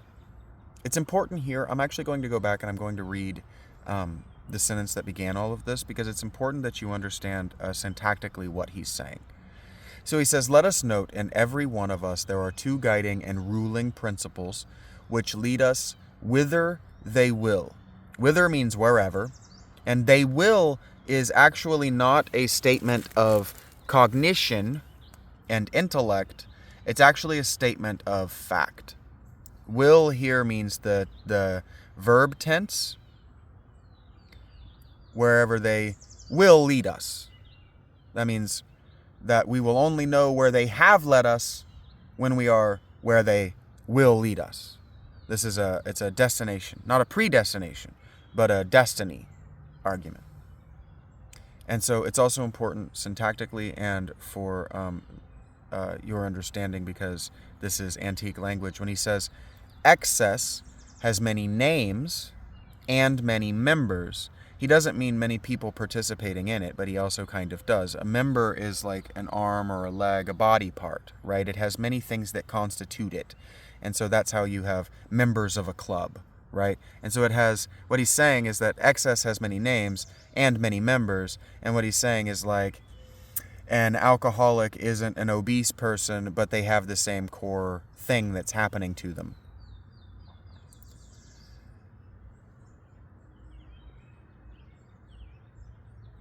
And so then he concludes by saying, there can be as little doubt by what name any other appetite of the same family would be called.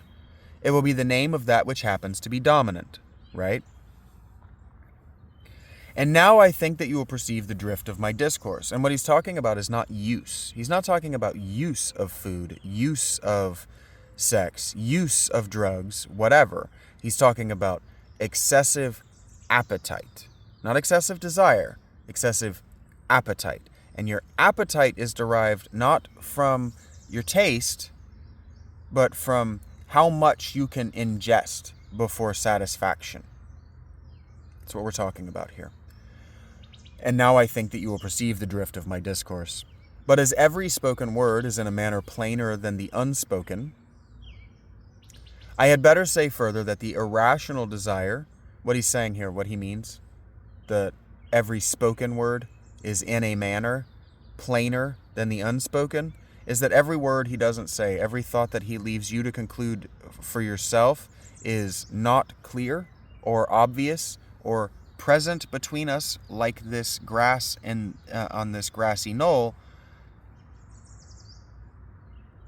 It's not as much that as if I say it outright. I can't know what you take from my meaning, but I can know that I said the words and that you're not inventing words to fill in the gaps of what I haven't said.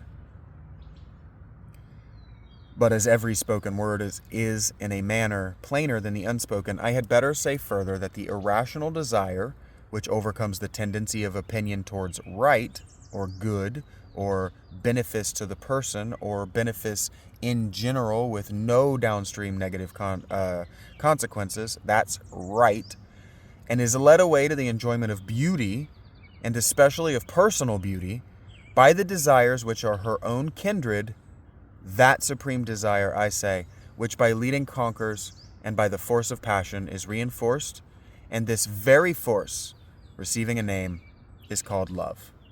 And then here he gives us a very long Greek word that I can't read.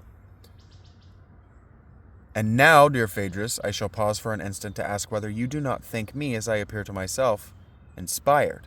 Inspired here means, like he said, he feels like a god or a spirit or an entity or some other intelligence is speaking out of his mouth. And so he asks, do I have this spirit inside me? Do you recognize that I am speaking for someone other than myself, that this has come out of me, not a product of me? And Phaedrus says, "Yes, Socrates, you seem to have a very unusual flow of words." "Listen to me then in silence, for surely the place is holy, so that you must not wonder, if, as I proceed, I appear to be in a divine fury, for already I am getting into dithyrambics." Dithyrambics are a style of poetics that I'm not singing this, I'm sorry. Phaedrus says, "Nothing can be truer. The responsibility rests with you. But hear what follows, and perhaps the fit may be averted. All is in their hands above." The gods and the muses and the moirai, right, the fates. "I will go on talking to my youth. Listen." And so that's a prayer. He's actually not speaking to Phaedrus when he says that. He's actually speaking to the wider cosmos, any entities that might be listening to him. If I blaspheme, I'm doing it out of love, to communicate to my guy that I think he's put himself in a very, very ill position. Listen. Thus, my friend, we have declared and defined the nature of the subject. Keeping the definition in view, let us now inquire what advantage or disadvantage is likely to ensue from the lover or the non-lover to him who accepts their advances. The lover desires to secure the inferiority and subserviency of the beloved. He will banish from him society and philosophy. He who is the victim of his passions and the slave of pleasure will, of course, desire to make his beloved as agreeable to himself as possible. And so if your beloved is food, you will choose the foods that satisfy your taste. If your beloved is sex, you will choose people or pornography that satisfies your taste. If your appetite is for Rolex watches, you will pick the Rolex watches that satisfy your taste. It doesn't have to be about excess. It becomes excess, it becomes addiction, it becomes harmful to the person and the people around him with downstream negative consequences when it becomes excessive, too much. He who is a victim of his passions and the slave of pleasure will, of course, desire to make his beloved as agreeable to himself as possible. Now to him who has a mind diseased, anything is agreeable which is not opposed to him, but that which is equal or superior is hateful to him. Think about it. We're not allowed to talk about it. Overweight people, they hate skinny people. One of the things I've been thinking about a lot lately, there's an ant in here that I'm trying to let out anyway. One of the things I've been thinking a lot about lately is I've been getting a lot of negative feedback about the fact that I'm very obviously homeless. I'm very obviously wearing the same clothes, and my hair is very obviously dirtier than yours. And people are upset that I'm speaking in public while also dirty, right? And I've been trying to figure out why. And so let's just pause for a moment. I've made it an hour and a half. I need to check on how much battery I have left. And let's just pause and let's talk about that in this particular context for a moment. Because they're telling me that they want to be sycophantic lovers in the way that Phaedrus is for Lysias, and my appearance is a large part of why I don't want that. And so before Socrates makes a joke about it, I need to pause and I want to reframe my thoughts. I'm not going to be able to pivot directly back to those things that I just said that I was leading toward. Not just because I'm smoking and because I took a break and because I let my mind clear all the way out in a Zen sort of way. Also because I can't rewind, and I'm not going to do that.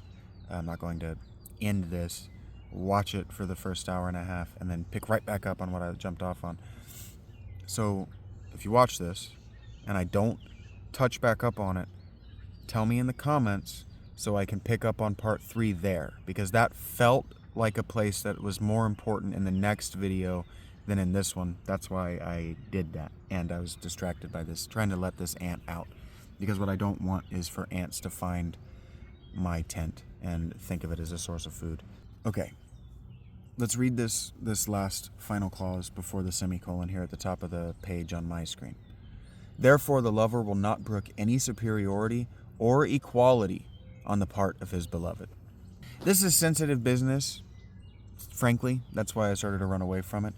It's sensitive business because maybe we have or maybe we haven't, but I spent a lot of time. My ex-wife was a fruit fly, and so I spent a lot of time around homosexual couples, male and female. And one of the things that happens when they get drunk in public is because the people around them think it's funny and they're getting attention, and ultimately what they're doing is about attention-seeking behaviors, either from their partner or from their wider social circle. They argue about who gets to be on top and who gets to be bottom, and there's a certain amount of who gets to be on top is the superior one, and so the lover likes to be on top. The lover is a penetrator. The lover is the one who wants to experience what he wants to experience, and so he just can't allow for his beloved, to have any good thoughts about himself or to believe that other people might be better partners for him. We've all been in a toxic relationship. We've all been with toxically insecure people. We know what Plato through Socrates is describing here, whether we want to talk about it or not. I'm just here to tell you I'm talking about it. The lover is always employed in reducing his beloved to inferiority. And the ignorant is the inferior of the wise, the coward of the brave, the slow of speech of the speaker, the dull of the clever. And so what he's saying is that the lover is constantly putting himself in a position like that the clever person to only have dull friends, so that he seems more clever than he is in comparison to his friends. So that there's, what he's talking about is people who shy away from competition in the thing they think they're good at. People who don't actually make themselves public, but stay in small schools or small communities, and then have their communities fight their fights for them. We know YouTube channels like this. We know Twitter personalities like this. These, and not these only, are the mental defects of the beloved. That's what I was trying not to say, is like mental disorder language, but like he does. This is where it comes from. These, and not only these, but these are among the class of mental defects of the beloved. And so when I say he was the first and maybe the foremost psychologist in the world, Socrates, his language actually directly translates to the language that early psychology would use, because they were using this to develop their language, because the definitions are so good. So defect, mental defect, it took until like 2010 for that language to go away, and here it is. Defects which, when implanted by nature, are necessarily a delight to the lover, and when not implanted, he must contrive to implant them in him, if he would not be deprived of his fleeting joy. And we all know people who have gotten boyfriends and girlfriends that they coveted by lying. So many movies about it. And therefore, the lover cannot help being jealous of his beloved, and will debar his beloved from the advantages of society which would make a man of him. Because again, the beloved is not a girl and not female. This is pederasty and homosexual. The lover will make a man of his beloved, male, and especially from that society which would have given the beloved man, beloved youth, wisdom, and thereby the lover cannot fail to do the youth harm. What he's saying is that by coveting the youth's sexuality, he's going to prevent the youth from getting an organic, natural education by being curious and engaged in the world among other adults. That's what he's saying here. And that because he's not going to be able to get wisdom, it's actually going to stunt his growth. And so, like, the younger women in my life that have approached me for liaisons, I've insisted, like, you need to date boys your own age. Yeah, fine, we can be friends. We can do the sex times because you're an adult and I'm an adult. But what we can't do is, like, build toward marriage, because you need a lot more experience in order to just have conversations with me because I find you annoying. That is to say, in his excessive fear, lest he should come to be despised in his own eyes, the lover will be compelled to banish from him divine philosophy. The lover will be compelled to banish from his beloved divine philosophy. And that's the thing, is like, if these women are coming to me to have psychosexual, romantic, religious experiences because I'm a spiritual person and an ascetic, and I do all of the meditation and the praying and the this and the that and the talking about God, and they want the kind of experiences that abusers of children in religious positions actually claim to give those youths, I have to refuse them the second thing. Fine, I can initiate you in the physical, but I'm not going to teach you about God while we're doing this, because that's a breach of contract, and it will make you, it's a breach of divine philosophy as a pursuit. And I did that before reading this book. As you know, I'm reading this book for the first time this week, and that was like 7 years ago in my life. And there is no greater injury which he can inflict upon, there is no greater injury which the lover can inflict upon the beloved than to keep them away from divine philosophy. The lover will contrive that his beloved shall be wholly ignorant, and in everything shall look to his lover. The beloved should look to his lover in everything. And this is something else that I refused with these people, and it's ultimately why they grew to really resent me. The beloved is to be the delight of the lover's heart and a curse to himself. Verily, a lover is a profitable guardian and associate for the beloved and all that relates to the beloved's mind. He will choose an effeminate person for his beloved, the lover, and train the beloved to be more effeminate. Uh-oh. Socrates is telling you that people weren't transgender, but they were definitely being trained to wear girls' clothes and pretend to behave like girls. Because he's telling you that homosexuality is a pathology, folks. Especially between men. I know, because I was raped by boys as a child. Let us next see how his master, the beloved, whose law of life is pleasure and not good, will keep and train the body of his servant. How the lover, the master of the servant, that is the entity, the metaphor, taming the two horses that are pulling it at his cart, right? How the lover's master, whose law of life, his law of life, that is his worldview, his creed, his determination, is pleasure and not good, will keep and train the body of his beloved. Will he not choose a beloved who is delicate rather than sturdy and strong? Just like with Phaedrus, so Phaedrus says, "Oh, I'm stronger than you. I can make you do what I want." Well, won't the lover also pick someone who can't defend themselves? Like the person yesterday was telling me, he's my biggest fan, thinks that I can't defend myself from him, and that his bullying is something that I just have to endure because he's telling me he loves me. And it's like, well, delete. One brought up in shady bowers and not in the bright sun, a stranger to manly exercises in the sweat of toil. Yeah, if you want your boy to look like a girl, don't you, and you want him to continue looking like a girl into adulthood, you probably don't want him to develop a nice, fit, masculine body, right? Right? Also, smoking a lot of weed will raise your estrogen levels, and I bet you that the cannabis that's been left at this shrine is in Socrates' mind as he's thinking about this. Cannabis is also a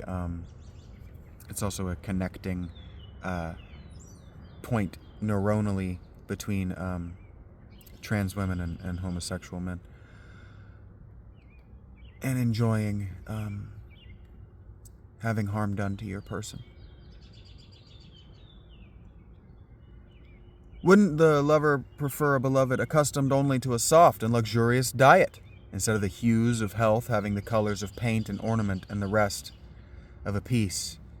Yeah, wouldn't you like it if they only poop once a day and it's just little turdlets, little rabbit turds? Such a life as anyone can imagine, and which I need not detail at length. It's in your face at all times in today's world. But I may sum up all that I have to say in a word and pass on. Such a person in war or in any of the great crises of life will be the anxiety of his friends and also of his lover, and certainly not the terror of his enemies, which nobody can deny. The beloved requires the lover to fight his fights for him. The lover will deprive his beloved of friends, parents, kinsmen, and of every other good. And now let us tell what advantage or disadvantage the beloved will receive from the guardianship and society of his lover and the manner of his property. Like, think about it. What is the little or the baby actually getting from her daddy or his mommy or her mommy? What are they actually getting? This is the next point to be considered. The lover will be the first to see what indeed will be sufficiently evident to all men, that he desires above all things to deprive his beloved of his dearest and best and holiest possessions, rather mother, kindred, friends, of all whom he thinks may be hinderers or reprovers of their most sweet converse. Right, so like if like a 19-year-old girl were to sit down with me today, the thing that would be in my mind is your mom would not approve. He will even cast a jealous eye upon his gold and silver or other property, because these make him a less easy prey, and when caught, less manageable. Hence, he is of necessity displeased at his possession of them and rejoices at their loss, and he would like him to be wifeless, childless, homeless as well. And the longer, the better, for the longer he is all this, the longer he will enjoy him. We know this. Like, it's a very real thing that people get very hurt when their pederast older discards them because they no longer look like a child. The flatterer and the courtesan may be pleasant, although pernicious, but the old, withered lover must always be detestable to the object of his affections. There are some sort of animals, such as flatterers, who are dangerous and mischievous enough, and yet nature has mingled a temporary pleasure and a grace in their composition. You may say that a courtesan is hurtful and disapprove of such creatures and their practices, and yet for the time they are very pleasant. But the lover, a courtesan, is not something that we see today. Think about people in your corporate or otherwise your workplace environment who are really social and really into the social ladder more than the corporate ladder or the workplace ladder. The people who just want to gossip about everybody's love life. That's a courtesan, effectively. You may say that a courtesan is hurtful and disapprove of such creatures and their practices, and yet for the time they are very pleasant. But the lover is not only hurtful to his love, he is also an extremely disagreeable companion. The old proverb says that birds of a feather flock together. I suppose that equality of years inclines them to the same pleasures, and similarity begets friendship. Yet, you may have more than enough even of this, and verily constraint is always said to be grievous. He just said something that I don't know if I can say on YouTube, actually. He just talked about old men who like to enjoy the company of young boys in the company of one another because they don't like to look at each other's bodies, but they like to look at each other's members while they're being manipulated by a teenager. That's fucked up. He's talking about mental disorders. He's talking about mental disease. He's talking about pathology. He's talking about harmful behavior. He's talking about abuse.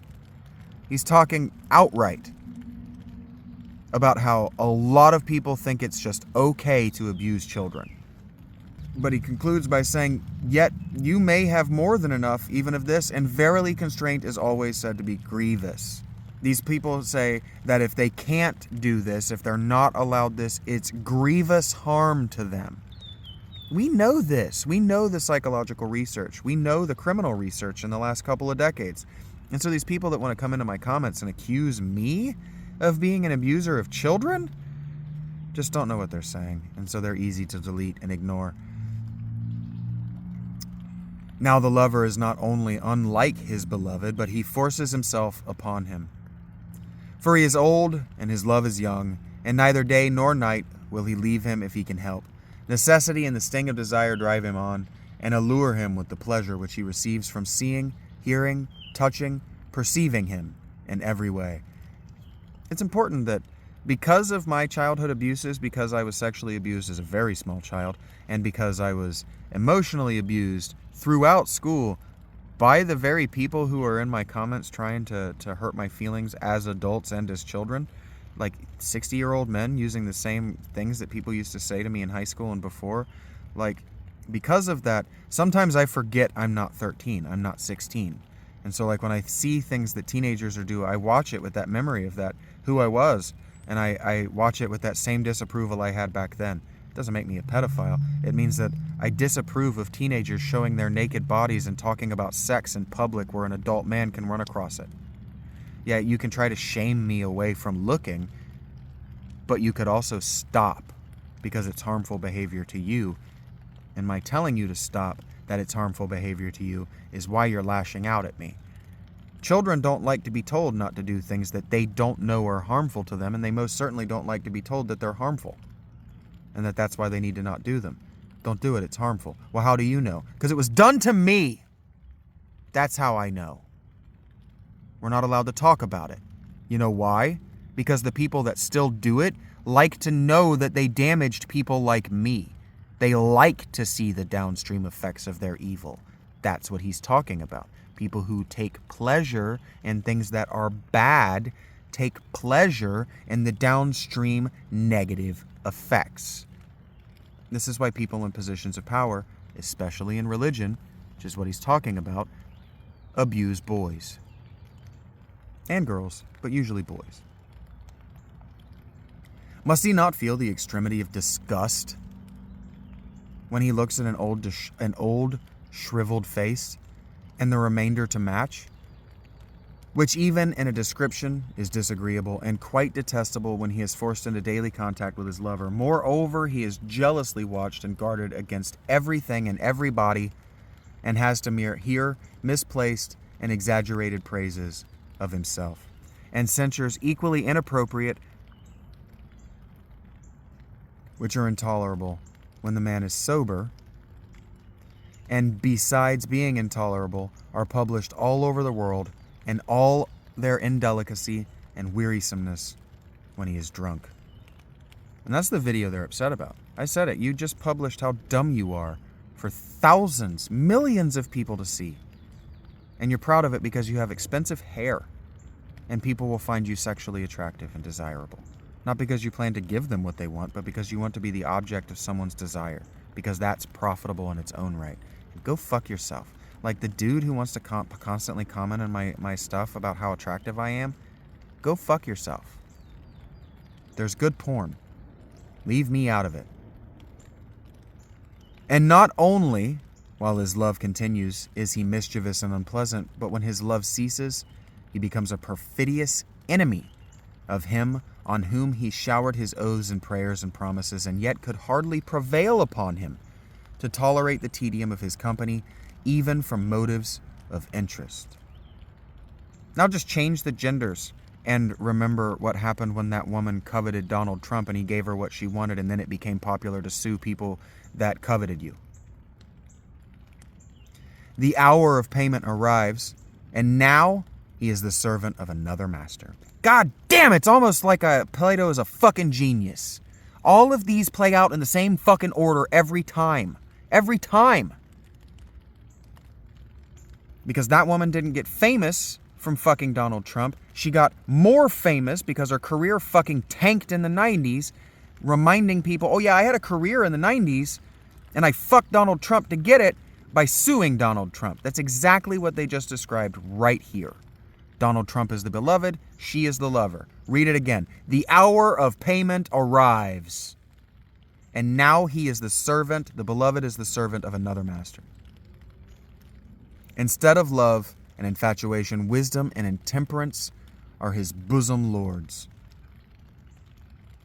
The beloved, wisdom and temperance are his bosom lords. But the beloved has not discovered the change which has taken place in his lover, that the lover hates him now.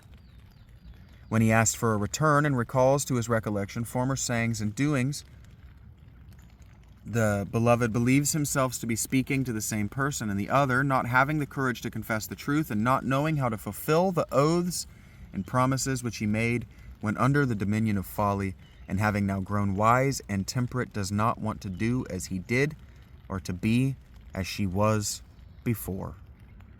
And so he runs away and is constrained to be a defaulter. The oyster shell is fallen with the other side uppermost. He changes pursuit into flight, while the other is compelled to follow him with passion and imprecation, not knowing that he ought never from the first to have accepted a demented lover instead of a sensible non-lover, and that in making such a choice, he was giving himself up to a faithless, morose, envious, disagreeable being, hurtful to his estate, hurtful to his bodily health, and still more hurtful to the cultivation of his mind, than which there neither is nor ever will be anything more honored in the eyes both of gods or men. Consider this, fair youth, and know that in the friendship of the lover there is no real kindness. He has an appetite and wants to feed upon you. As wolves love lambs, so lovers love their loves. He's quoting a poem, so he should have sung it. As wolves love lambs, so lovers love their loves. The lover, having effected the ruin of his beloved in body and mind, runs away without paying. But I told you so. I am speaking in verse, and therefore I had better make an end. Enough. Phaedrus responds, I thought that you were only halfway, and were going to make a similar speech about all the advantages of accepting the non-lover. Why do you not proceed? And it's so funny because this is what happens to me when I feel like Socrates. I get this tingling in my head. My face goes numb, and I can intensely feel my skin. I can feel the air and the clothes around my body. My body becomes hypersensitive. It happened last time I went live. I become hypersensitive. Words that I have no intention of saying just come rushing out of me. I start to quote song, poems. All of this happens to me. And then I just want it to be done. Usually about halfway through what I actually planned or had the original capacity to have managed. Just like what happened with Socrates. Socrates, in another translation that I have, calls it oracle. Speaking for the gods. And he described it as such. And so he responds, enough. What is said in dispraise of the lover may be converted into praise of the non-lover. Does not your simplicity observe that I have got out of the dithyrambics into heroics, when only uttering a censure on the lover? And if I am to add the praises of the non-lover, what will become of me? Do you not perceive that I am already overtaken by the nymphs to whom you have mischievously exposed me? And therefore I will only add that the non-lover has all the advantages in which the lover is accused of being deficient. And now I will say no more. There has been enough of both of them. Leaving the tale to its fate, I will cross the river and make the best of my way home, lest a worse thing be inflicted upon me by you. Okay, now this is important. This is where we're going to stop for this video.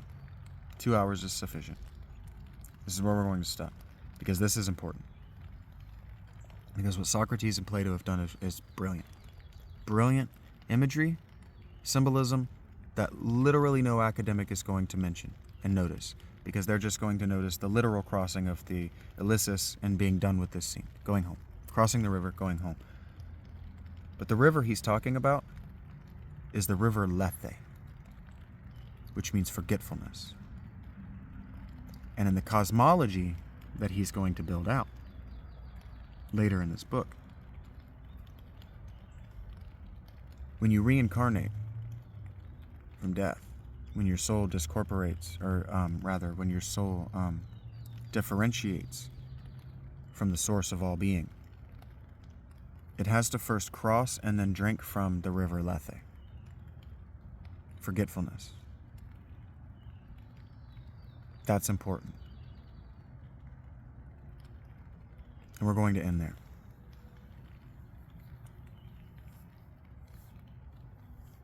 Because before we continue on to the important spiritual, religious, metaphysical, cosmological stuff that's going to continue in this book, and it's very important, I want to leave you for at least a day, at least one view, the time it takes you maybe even in the near future to just click into the next one, or let the playlist play, if I ever make a playlist for this. I want to leave you with the understanding that this conversation is intense because it's about Phaedrus' lived experience. Socrates is passionate because Phaedrus is his friend, and he cares deeply that Phaedrus not be ruined intellectually, spiritually, physically, socially by this man that he's having sex with. It's not the having sex with a man that these people don't like. Today, all of the science says that parents would rather have extreme, invasive, elective surgeries on their prepubescent children to make them believe and look like the other gender than what they were born than to have a homosexual child. That is a modern psychopathology. That is a modern bias. That is a modern rejection of our children's true natures. And that is what this book is about. Rejecting children as who they are, developing towards something that only God knows. So if you're a young person and you're reading this, I am not encouraging you to have sex with me or anybody. That is fucking repulsive. That's repulsive. I grew up in the 90s. When I was a small boy, had adult men on the internet pretending to be teenagers, asking me to send them live cam nudes of my pre-adolescent body. This is endemic to the internet, and it is not something that I am participating in, and it is something that both Socrates and I outright reject to participate in. He makes a joke when Phaedrus suggests that he could overpower Socrates and make him tell the story, make him talk, of saying that it would be just totally gross if you forced me into sexual congress with you. It'd be gross for both of us. I don't want that, and I'm old and ugly. He makes the point all the time that these ugly, old, rich men do not need to be engaging in the sexual excess that they engage in a lot of his books. Well, modern academics don't want to hear that. Modern academics, I could show you example after example after example of modern academics who have been saying since the 60s that Socrates is encouraging free love in the symposium and abusing teenage girls from the pulpit or the, whatever they call that damn thing that professors speak behind in universities. Since women were allowed to engage in monasteries and universities in the European language traditions, their educators have been taking advantage of them sexually. I have known so many girls who brag about having slept with a teacher, and I'm like, do you really think you benefited from that? Really? You think you're his first? Really? Okay. But it's about doing something they know that other girls have done. It's about participating in a culture and a tradition. The girls know why they're in university. They used to. If they don't now, it's because they're ignorant and naive, like Phaedrus.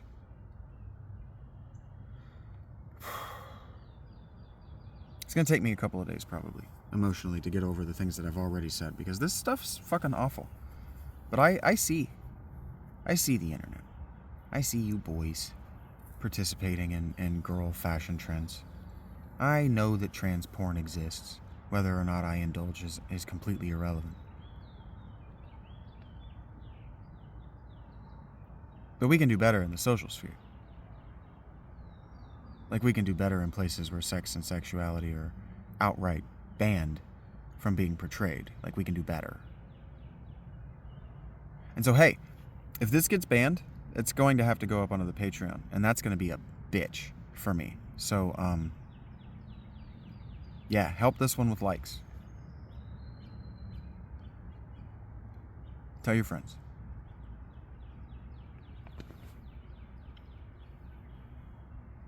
I'm actually experiencing that feeling that Socrates described, so I'm just letting you see it.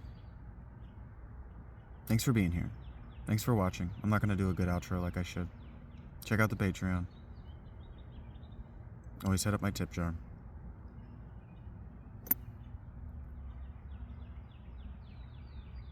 But you should know that there is an almost astronomically infinitesimal chance that I ever engage with you sexually. So just don't ask. Have a good day. Do that. All right? It could be your last chance. You know, you never know when someone's going to put their hands on you in a way that changes your life forever when you're 6 years old.